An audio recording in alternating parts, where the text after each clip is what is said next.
Hello and welcome to Marriott MBA Today. I'm your host, Ben Chilliard. I'm excited today to be in the studio with Dr. Hal Heaton of the Finance Department to talk about recent developments surrounding oil prices.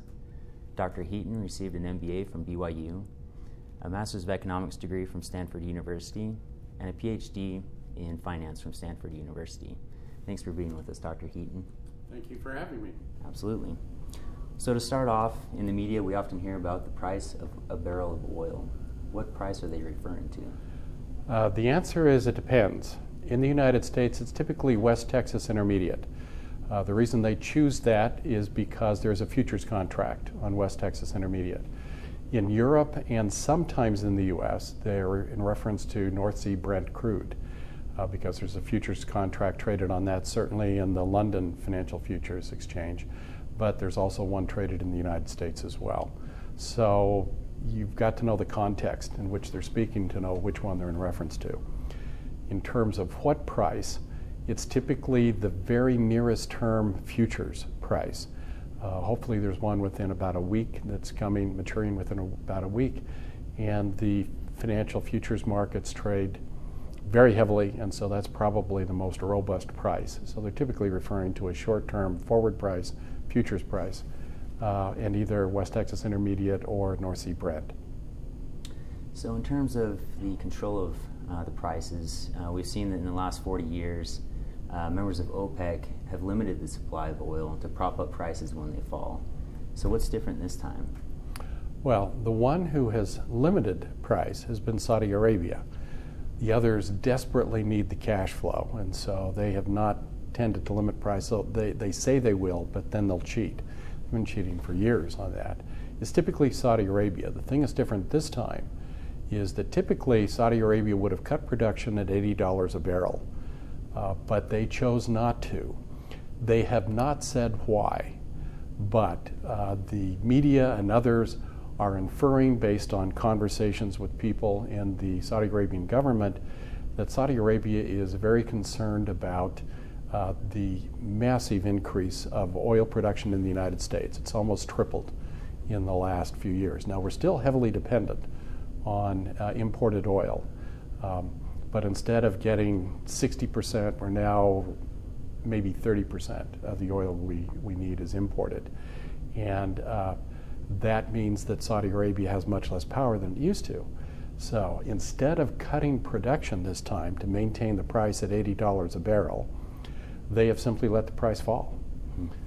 Nigeria, Venezuela, Iran, a whole lot of the other members of the cartel are furious, are very angry with Saudi Arabia for doing that.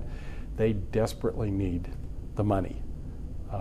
But Saudi Arabia hasn't said. They've just allowed it to fall. They have not cut production.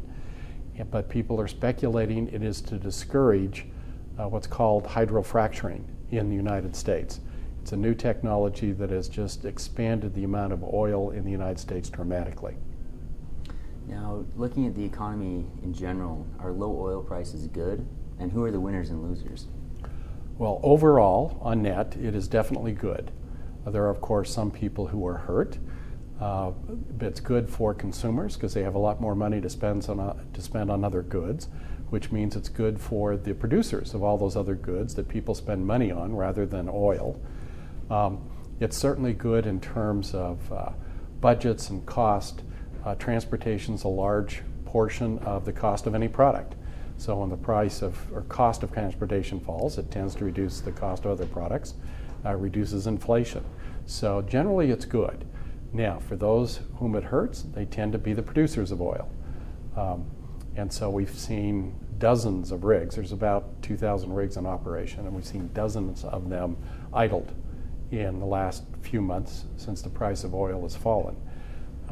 So definitely producers. We've also seen lots of job losses in the oil industry. We've also seen the majors, ExxonMobil, Chevron, Shell, the rest of them announce massive cutbacks in exploration and production budgets. And when I say massive, I'm saying many $billion. And of course, that means lots of jobs that will no longer be needed by those. So it hurts those who produce oil and own oil.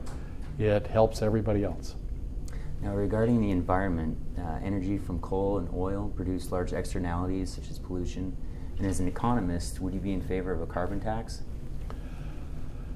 Yes, this will be a more complicated answer. Mathematically and economically, the cleaner approach is called a cap and trade approach, as they're doing in Europe. Unfortunately, we found out that administratively that doesn't work. It's just too easy to give extra carbon credits to some of your voters or the people who provide you with money to run for office. And so, even though that's the best, the point is that the price of oil should include all costs. One of the costs is the externality, as you referred to it, of the pollution in the air, and they don't bear that cost. And so, to be optimal, we need to make them bear that cost. And the way we do that is to impose some kind of a cost, either the cap and trade or the carbon tax. So the short answer is yes, I would be in favor of a carbon tax. The longer answer is more complicated because this is a highly political question. So there is an optimal carbon tax, but once you get anything that generates tax revenues, the politicians are involved. And so if it were appropriately administered, I'd be in favor of a carbon tax. The difficulty comes in that this is a political issue and it may not be appropriately administered. On top of that, we cannot control the pollution in the rest of the world. So if you look at who's polluting, China has just come from nowhere, and they are now, I believe they're the #1 polluter. A lot of that coming from coal. But there's no way we can control China. They're a poor nation. They don't want to cut back on their energy. They desperately need more electricity, hence they need more energy. And they have lots of coal. They don't have a lot of oil. Now, how do these low oil prices affect MBA job seekers? Well, particularly at BYU, we place a number of students in the energy industry. It will certainly reduce demand for students in the energy industry and related kinds of industries, but it will increase job availability in the other industries. So as I mentioned, if people have more money to spend because they're spending less on oil and gas, they have more money to spend on other products. That means that other companies will be expanding production and hiring BYU students. So I think on net it will be more jobs available, but for those specifically in the energy industry, this could be a negative.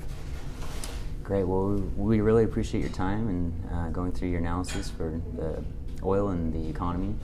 And thank you for joining us, and thank you for joining us for another episode of Marriott MBA Today.